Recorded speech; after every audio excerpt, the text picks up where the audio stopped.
एक ऐसी वीकनेस जो सिर्फ तुम में नहीं हर मर्द में होती है, लस्ट, वासना, काम। पराई औरत को बहन और माँ की नजर से देखना चाहिए। Hai everyone, welcome to Ombre Box Story. Semoga kalian sehat selalu dan diberikan rezeki yang berkah ya. Kali ini Om akan membahas alur cerita film yang berjudul Thanks God, keluaran tahun 2022 ini.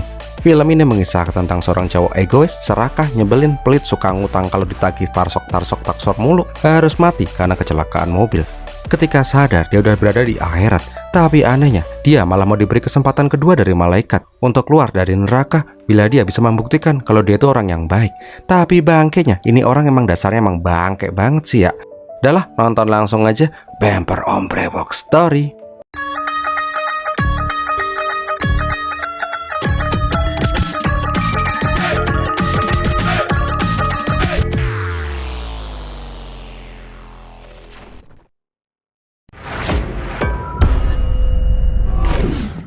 Awal kisah diperlihatkan mas-mas ganteng perlentai pakai jas bagus, tapi kere yang baru aja ditolak minjem uang di bank.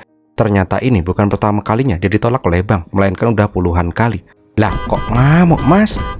Gak lama kemudian mas-mas itu pun jalan. Lah ngamuk lagi nih orang. Nah kenapa si Ayan bisa sampai depresi kayak gini? Kita flashback 6 tahun yang lalu. Diceritakan bila Ayan itu adalah seorang pengusaha sukses di bidang real estate. Saking hebatnya, setiap hari dia pasti dapat klien untuk membeli rumah. Tapi satu kesalahannya, dia tuh terlalu serakah dan sangat mendewakan uang. Karena udah seperti kayak paman gober, si Ayan ini nggak mau naruh uangnya di bank. Tapi suatu hari di India ada demonetisasi uang, yang mana uang pecahan 1.000 dan 500 rupiah tidak akan bisa digunakan lagi. Lah piye, ini udah nyetok uang segini banyak. Karena hal itulah Ayan berubah dari pengusaha sukses, sekarang jadi orang yang banyak utang dan bangkrut. Saking kerenya, dia harus merelakan bila dia harus menjual rumahnya. Nah, beberapa hari kemudian diperlihatkan bila si Ayan kedatangan calon pembeli rumah. Namun calon pembelinya ini comel minta ampun. Pokoknya dia tuh nggak suka sama interior di rumah itu dan bilang kalau pemilik sebelumnya pasti orang yang katrok dan norak. Nah ini nih ciri-ciri orang kere berlagak kaya raya. Nah pas di luar calon pembeli itu bilang kalau dia tuh tahu kalau pemilik rumah itu sekarang lagi bangkrut. Kalau harga rumah itu bisa lebih murah, si Ayan ini bakal dikasih komisi lebih. Karena udah gedek sampai ke ubun-ubun, Ayan pun akhirnya menuangkan aspal panas ke mobil tuh pembeli. Gak cuman itu, dia pun ngancurin spion dan nguak-nguak tuh jok mobil. Tapi bangkainya tuh pembeli malah nanya, lah itu mobilnya siapa bos? Dirusak kayak gitu. Lah bukan mobilmu toh? Bukan, kita kesini naik taksi. Mate. Gak lama kemudian datang inspektur polisi yang wow banget yang bernama Ruhi. Gak pakai lama, si Ayan pun langsung diborgol dan dicokok. Ini kok ada bocil ujuk-ujuk keluar dari dalam mobil ya? Bangke cok, ternyata inspektur Ruhi itu adalah istri dari si Ayan dan ayah dari itu bocil. Intinya sih, Ruhi nggak pengen suami penganggurannya itu kena masalah lagi, makanya dia diselamatkan. Nggak lama kemudian, scene kemudian berpindah ke adegan joget-joget. Nggak jadi, ternyata si Ayan lagi nonton TV doang, itu mah bukan joget-joget. Nah pas lagi asik-asik nonton Mbak Nora yang gendal-gendul, tapi karena nggak mau diganggu, dia pun bilang kalau lagi sibuk meeting. Ayan juga bilang ke Ruhi kalau emaknya nelpon disuruh bilang aja dia lagi meeting. Lah bangke, malah udah video call. Jelas aja lah emaknya langsung ngamuk-ngamuk, punya anak satu cowok tapi nggak pernah peduli sama dirinya. Nah setelah diomelin, Ruhi menyuruh si Ayan untuk mandi karena sebentar lagi kakak dan kakak iparnya akan segera datang untuk makan malam. Kembali lagi si Ayan kelihatan ogah karena yang datang cuman kakaknya. Singkat cerita, mereka pun makan malam bareng. Tapi baru jam 10, Mila dan Sumit udah mau pulang aja karena mereka itu tinggal di luar kota. Di sini Ruhi menyuruh kakak iparnya itu untuk beli rumah aja di dekat kota. Tapi di sini Sumit dan Mila pun bilang kalau semua gaji mereka itu udah habis untuk memperbaiki rumah leluhur mereka. Ternyata rumah leluhur itu dulu pernah kebakaran karena kecerobohan dari Mila. Karena hal itulah ayah dari Mila dan Ayan gak pernah mau berbicara lagi dengan Mila sampai dia meninggal. Karena hal itulah Mila pun merasa sangat bersalah. Nah setelah kakak dan kakak iparnya pulang, Ayan pun terlihat lesu. Di sini Ruhi pun mencoba menghibur si Ayan. Asik punya istri perhatian kayak gitu mah, nggak ada obat. Keesokan harinya diperlihatkan bila si Ayan, Ruhi dan Pihu sedang jalan-jalan di taman karena hari ini Pihu sedang ulang tahun. Nah pas mau pulang, Pihu terus saja merengek, pengen ini pengen itu kayak Doraemon. Awalnya si Ayan menuruti semua keinginan dari Pihu, tapi lama-lama si Ayan gedek juga karena sebentar lagi dia udah janji sama calon pembeli rumah. Sebelum pergi, Ruhi mengatakan bila nanti jam 6 ada meeting orang tua murid TK-nya si Pihu dan Ayan harus hadir di acara itu. Singkat cerita, si Ayan ini datang dulu ke kuil Dewa Hanuman sebelum ketemu sama klien. Di sana, Ayan melihat ada nenek-nenek pengemis dan cucunya yang meminta belas kasihan Ayan karena mereka udah nggak makan 4 hari. Melihat itu, Ayan pun langsung mengeluarkan dompetnya dan bangke malah bablas. Kampretnya, Ayan malah membeli persembahan dewa yang paling mahal dan mengabaikan pengemis di depan matanya itu. Nah, di dalam Ayan langsung berdoa kepada Dewa Hanuman. Bangkeknya, biar doanya terpenuhi, dia malah dengan sembrono ngujel-ngujelin manisan ke patung Dewa Hanuman. Itu patung ditempelin koin segala lagi. Aduh. Nggak lama kemudian, si Ayan kembali menemui calon pembeli rumahnya. Karena tadi udah berdoa sama Dewa Anoman, calon pembeli itu pun langsung serak dengan rumahnya si Ayan itu. Di sini kedua orang itu pun bilang kalau mereka membeli rumah itu untuk anak adopsi mereka kelak. Mendengar rumahnya mau laku, jelas aja lah si Ayan girang banget dong. Nah, pas mau mengambil berkas di mobil, Ayan ketemu sama anak calon pembeli itu. Tapi dengan sotoynya, Ayan malah bilang, wah ini tuh anak yang diadopsi itu. Ya jelas lah, bocil dikasih tahu kalau dia diadopsi, langsung kejar lah. Karena nggak mau transaksinya gagal, Ayan pun langsung menggendol tuh bocil dan menguncinya di kamar mandi. Singkat cerita, Ayan pun menyerahkan berkas transaksi itu. Sialnya pas mau ditandatanganin, tuh bocil berhasil kabur dan menjelaskan semuanya. Motor rawi. Karena gagal lagi dapat pembeli, si Ayan pun kembali senewen. Apalagi pas disuruh datang ke rapat TK-nya si Pihu. Karena lagi stres itulah, si Ayan malah meleng dan mengakibatkan dirinya kecelakaan. Tak lama kemudian si Ayan pun siuman. Tapi anehnya dia malah udah di make up sama si mas-mas brewokan, tapi tulang lunak dan mbak bule seksi badai. Di sini mas-mas melambai itu pun bilang kalau Ayan itu sudah nggak ada di dunia lagi. Tiba-tiba di balik ruangan gelap itu ada pintu bercahaya putih yang terbuka dan muncullah sosok siluet om-om di sana. Jelas aja lah si Ayan langsung takut parah dong.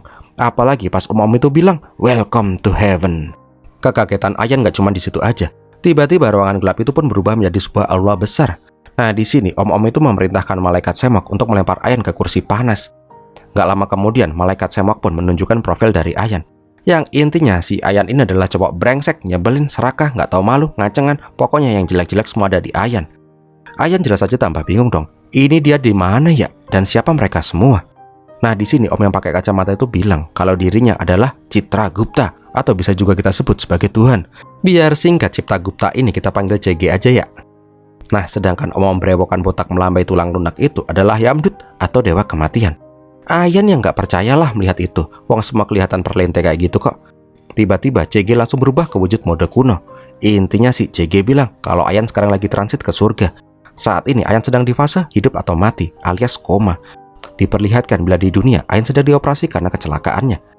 Di sini CG bilang sembari Ayan dioperasi, mereka ingin melakukan sebuah game yang namanya game kehidupan. CG pun menjelaskan aturan game itu. Di sana ada dua bejana besar di depan Ayan. Bila Ayan berhasil menjalankan satu babak game itu dengan baik dan benar, maka bola putih akan dilempar ke bejana itu. Tapi bila Ayan melakukan kesalahan, maka bola hitam akan dilempar ke bejana itu. Nah, tinggal cepet-cepetan mana yang bejana yang terisi penuh, hitam atau putih. Kalau putih yang terisi duluan, maka Ayan akan dihidupkan kembali. Kalau bejana hitam yang terisi duluan, maka si Ayan akan langsung dapat tiket terusan ke neraka jahanam. Jadi kebab deh tuh Ayan. Tapi bangkainya setelah CG menjelaskan semuanya, si Ayan malah menolak main game itu. Siapa lu nyuruh-nyuruh gua mainin game gak ngotak kayak gini? Gua mah ogah.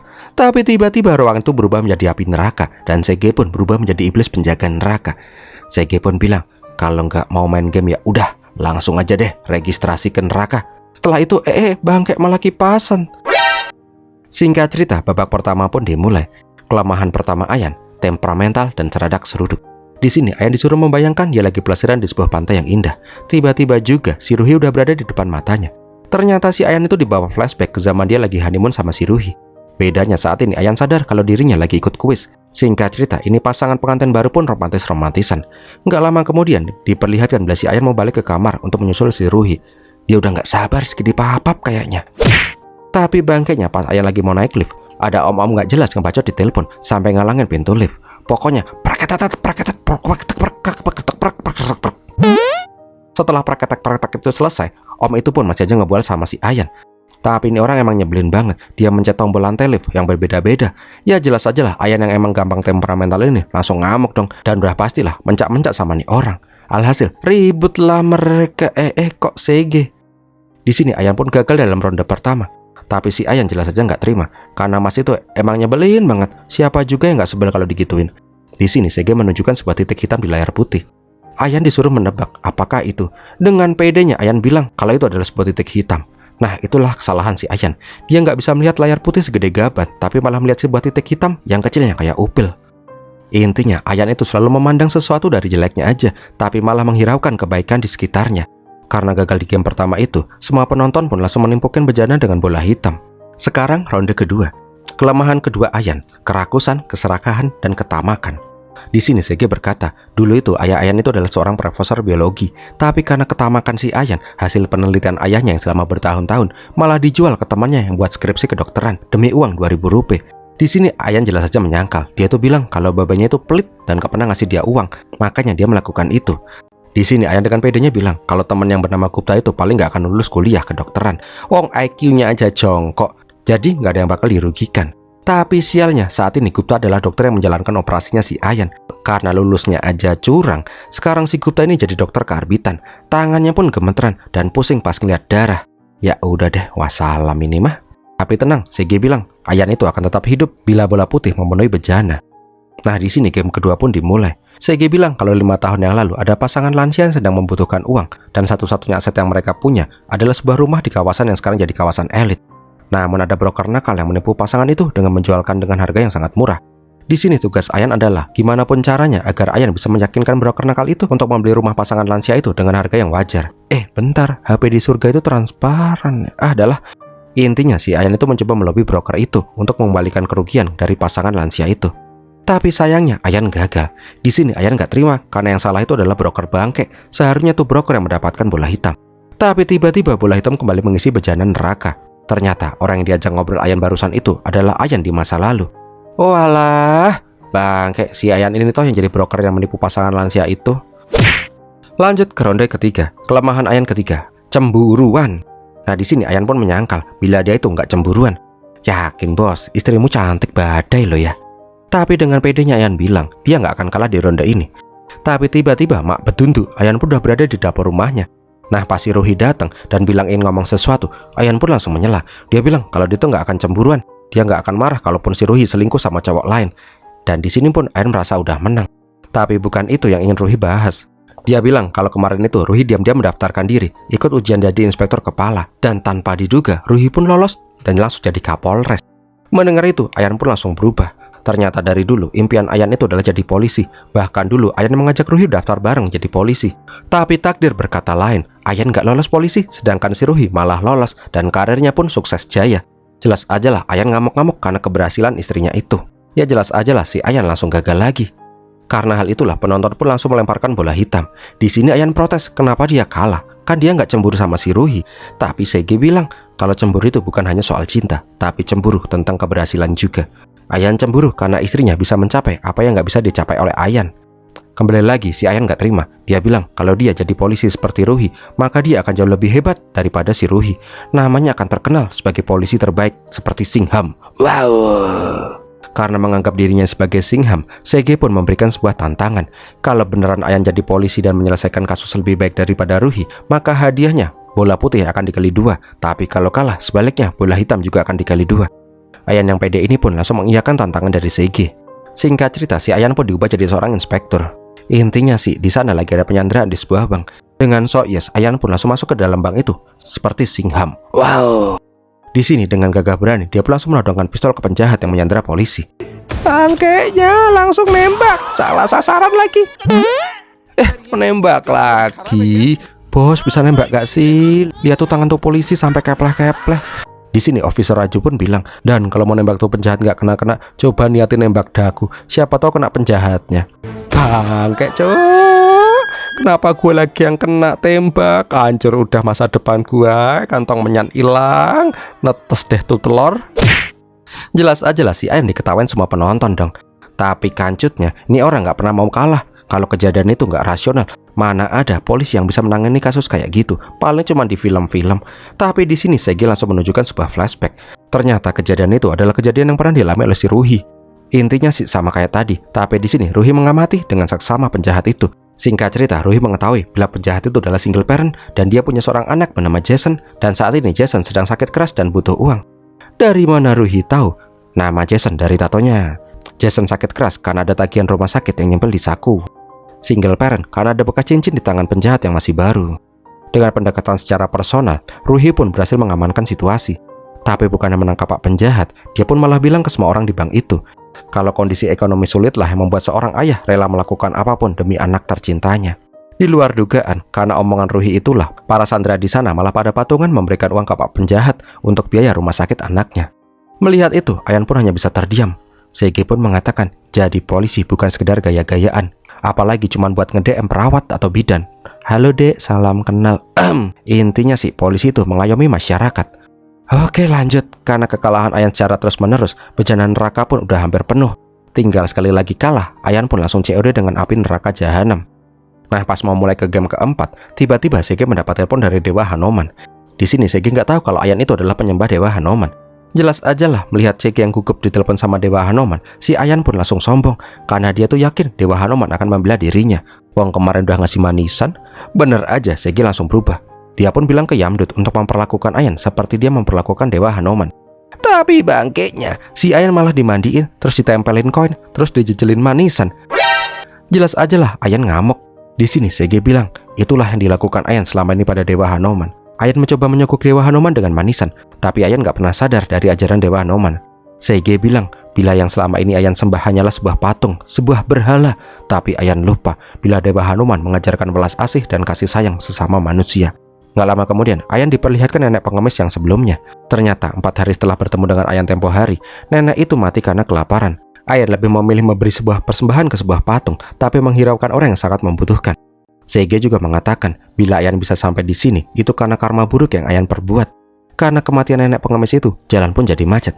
Karena jalan macet, taksi online mau jemput penumpang jadi nunggu lama. Karena nunggu lama, anak penumpang itu malah jadi bosan dan sembarangan nyebrang jalan. Karena tuh bocil nyebrang sembarangan, ada motor yang hampir nabrak tuh bocil, sehingga Ayan pun meleng dan terjadilah kecelakaan.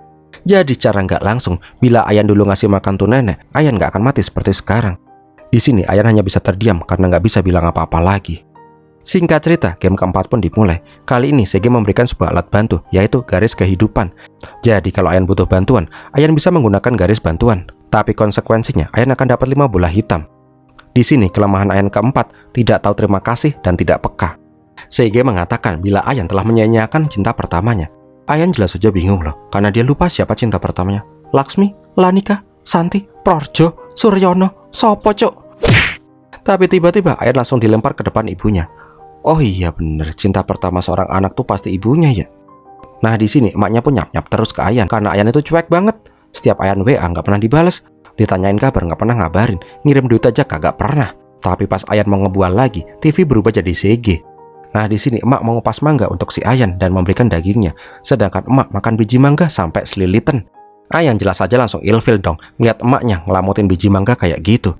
Karena bingung harus gimana, Ayan pun menggunakan garis kehidupan. Nah pas membuka garis kehidupan itu, Ayan melihat catatan hati ibunya. Mulai dari rasa bahagia ketika Ayan lahir, ketika Ayan tumbuh besar, dan lain-lain. Emak juga bilang kalau mereka semua itu sangat suka dengan buah mangga. Tapi Ayan dari kecil tidak mau makan biji mangga dan hanya ingin dagingnya saja. Karena hal itulah emak selalu mengalah demi Ayan. Di sini Ayan pun akhirnya sadar bila selama ini kasih sayang seorang ibu sepanjang masa. Dianya aja yang bangke nggak sadar akan hal itu.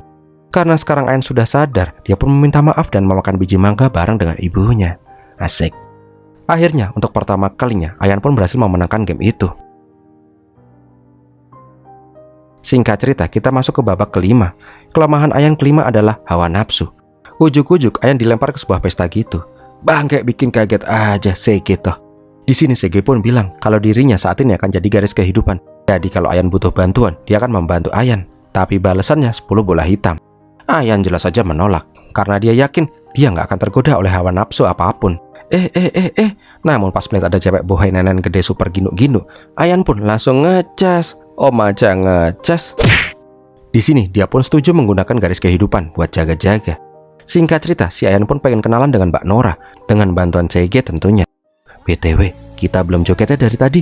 Mumpung ada Mbak gendal-gendul, gas joget-joget kayaknya enak nih. Silahkan menikmatin gendal-gendul pemirsa.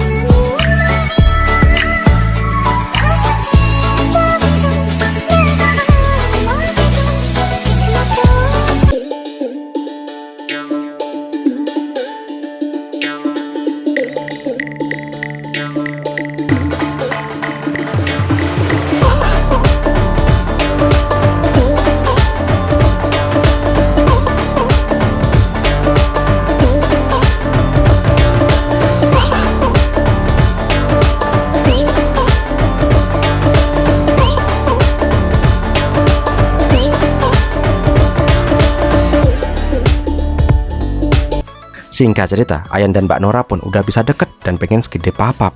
Tapi sebelum itu terjadi, Sege memperingatkan si Ayan, "Ingat bos, perlakukan cewek lain itu seperti adikmu atau ibumu." Mendengar itu, tiba-tiba Mbak Nora yang cantik badai pulan gendal-gendul dan yang gede berubah jadi emak. Ya titit mana yang gak meleret melihat itu. Akhirnya sekali lagi si Ayan pun berhasil memenangkan babak itu. Asik, bola putihnya semakin keisi. Tapi pas lagi happy-happy, tiba-tiba diperlihatkan bila operasinya si Ayan pun mengalami kegagalan. Intinya Gupta udah diganti sama dokter yang beneran, tapi si Ayan malah harus unfall. Ayan jelas saja ketakutan dong. Katanya kalau dia bisa menyelesaikan game ini, dia bisa hidup lagi. Di sini Sege dan Yamdut juga bingung karena biasanya nggak pernah terjadi kasus kayak gini. Tapi pas Ayan udah mau ngompol, semua orang di sana malah pada ketawa.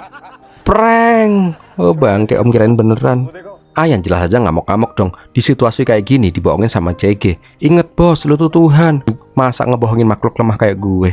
Di sini Sege pun mengatakan bila kebohongan kecil bisa membuat orang lain menderita seumur hidupnya. Dan kita pun flashback ke masa Ayan masih bocah. Diperlihatkan perayaan Diwali di tahun 99. Di sana Ayan kecil lagi asik main kembang api di halaman rumah. Sedangkan si Mila diperlihatkan sedang menaruh lilin di segala penjuru rumah. Nggak lama kemudian si Mila pun bilang kalau dia itu mau ngasih manisan ke tetangga. Tapi pas Mila pergi itulah petasannya Ayan malah masuk ke rumah, sehingga tuh rumah warisan turun-temurun langsung habis kebakar. Nggak lama kemudian Babe dan Emak pun sampai di rumah. Babe yang melihat rumah warisan nenek buyutnya kebakaran jelas saja menanyakan kenapa rumahnya jadi kebakaran kayak gitu. Di sini Ayan yang bangke dari kecil ini malah bilang kalau Mila lah yang membakar rumah itu karena lilin-lilinnya. Karena hal itulah Babe pun marah besar sama si Mila. Bahkan sampai Babe meninggal, Babe nggak pernah mau berbicara lagi dengan si Mila. Nah, masuk ke ronde 5 yuk. Kelemahan Ayan yaitu kejujuran. Di sini Sege menyuruh si Ayan berbicara jujur ke Mila bila dialah yang membakar rumah. Ayan jelas saja ogah lah, bisa dibunuh dia sama kakaknya. Tapi di sini Sege juga memberi bonus garis kehidupan. Intinya tuh garis kehidupan gratis, nggak pakai embel-embel penalti bola hitam. Ya si Ayan jelas saja mau dong gratis ini. Nggak lama kemudian Ayan pun dibawa ke sebuah ruangan gelap dan di sana dia dipertemukan dengan sosok kampret babenya ternyata. Jelas aja lah Babe yang udah tahu kejadian sesungguhnya setelah dia mokat langsung ngamuk-ngamuk dong sama anak bangkainya ini. Ternyata bantuan garis kehidupannya itu adalah babenya si Ayan itu sendiri. Singkat cerita, Ayan dibawa ke rumah warisan yang lagi direnovasi pakai uangnya si Mila. Di sini Ayan pun mengatakan yang sebenarnya kalau dialah yang membakar rumahnya pas masih kecil. Jelas saja Mila merasa marah dan kecewa parah. Tapi Ayan bilang kalau babenya menyuruh dia mengaku. Ayan bilang kalau semalam dia ngimpi digebukin sama Babe. Intinya sih Babe bilang dia itu meminta maaf ke Mila dan meminta Mila memikirkan kehidupannya sendiri mulai saat ini. Karena hal itulah Mila pun merasa lega dan memaafkan Ayan. Pelukan deh. Karena berhasil melanjutkan game kelima dengan sukses, akhirnya bejana putih pun berisi penuh. Yang mana artinya Ayan pun bisa pulang hidup kembali. Sebagai bonus, Sege memberikan hadiah. Dia udah ngejualin rumahnya Ayan sebesar 180 juta rupiah. Uang itu cukup untuk membayar utang si Ayan dan masih ada sisa. Di sini Sege menanyakan satu hal lagi. Apakah Ayan akan menghibahkan semua bola putih itu ke orang yang akan ikut game selanjutnya? Karena setelah Ayan ini, supir di mobil merah yang tabrakan dengan Ayan lah yang akan ikut game kehidupan ini. Tapi kembali lagi, si Ayan ini kambuh egoisnya. Dia nggak rela dan ridho kalau semua bola yang dia punya dihibahkan ke orang yang dia nggak kenal. Karena hal itulah, ya udah deh, Ayan diperbolehkan untuk pulang ke dunia. Tapi pas salaman, si Sege menyadari bila ada nomor telepon Mbak Nora di tangannya si Ayan. Duh, belahannya Mbak... sorry. Lanjut deh. Yang mana itu, Ayan curang dalam permainan. Seketika juga semua bola di sana berubah menjadi bola hitam. Ayan pun memohon bisa hidup lagi karena dia punya anak dan istri. Di sini Sege pun menceritakan sebuah kisah. Ingat pas Pihu ulang tahun kemarin, dia itu sengaja minta ini dan itu karena dia itu pengen lebih lama dengan ayahnya yang selalu sibuk. Terus ingat dengan rapat TK-nya Pihu yang selalu diingatkan oleh si Ruhi. Itu sebenarnya adalah rencananya si Ruhi untuk mengajak Ayan untuk makan malam bareng karena Ruhi tahu Ayan lagi stres parah dan selalu nggak punya waktu. Bahkan Ruhi yang tahu kalau mobil Ayan akan disita Abang berinisiatif membelikan mobil baru. Nggak cuman si Ruhi sih, Urmila dan Sumit pun juga ikutan nyumbang buat beli mobil itu. Dan tahu nggak mobil apa yang mereka beli untuk si Ayan? Yaitu sebuah mobil sedan merah. Yang kita sudah tahu bila sedan merah itu adalah mobil yang tabrakan dengan si Ayan. Di sini Ayan pun baru sadar bila pemain di game ini selanjutnya adalah anak dan istrinya sendiri. Tapi game adalah game. Karena tadi Sege udah menyatakan Ayan menang. Ya walaupun curang sih, Ayan pun kembali dikirim ke dunia fana. Nah pas bangun, Ayan pun langsung menanyakan gimana keadaan Ruhi dan Pihu. Di sini dokter mengatakan, karena kecelakaan itu semua ginjal anak dan istrinya pun hancur. Jadi bila mereka ingin selamat, mereka butuh donor ginjal. Di sini Ayan sudah sadar dengan pentingnya keluarga. Akhirnya merelakan hidupnya demi anak dan istrinya itu. Tapi dokter tidak bisa mengambil semua ginjalnya si Ayan dan menyuruh si Ayan memilih siapa yang harus diselamatkan. Karena hal itulah, Ayan akhirnya mengambil keputusan yang berat. Dia pun meminum obat hingga overdosis dan membuat wasiat agar ginjalnya didonorkan ke Ruhi dan Pihu. Singkat cerita, akhirnya Ayan pun kembali mati dan disambut langsung oleh Sege. Nggak cuman itu, semua orang di sana pun memberikan tepuk tangan hangat untuk pengorbanannya si Ayan. Tapi pas Ayan udah pasrah mati, dia pun malah kembali kelempar ke dunia manusia. Ya dia bingung parah lah. Tapi dokter mengatakan bila ada keajaiban, Ayan yang sudah berhenti detak jantungnya selama 2 menit tiba-tiba hidup kembali. Bahkan ada keajaiban yang lain ketika tiba-tiba ada orang yang menyumbangkan keluarganya yang telah mati untuk jadi donor ginjal. Dokter nggak tahu siapa orang itu, tapi dia mengenakan kalung berinisial CG. Singkat cerita, Ayan dan keluarganya pun berhasil selamat semua. Dan filmnya pun berakhir. Ada yang nyempil dikit. Di akhir film diperlihatkan Ayan membangun rumah warisan yang telah rusak dengan uang hasil menjual rumahnya sendiri. Sebagai permintaan maaf ke kakaknya, rumah itu pun diberikan ke Mila untuk ditinggali. Nggak cuman itu, Ayan juga mengadopsi cucu dari nenek pengemis agar bisa hidup secara layak bersama mereka. Ayan juga mengundang anak-anak yatim panti asuhan untuk merayakan keberhasilan Ruhi menjadi kapolsek baru. Nggak lupa, Ayan sekarang jadi sering ngirim pesan ke emaknya biar dia nggak khawatir.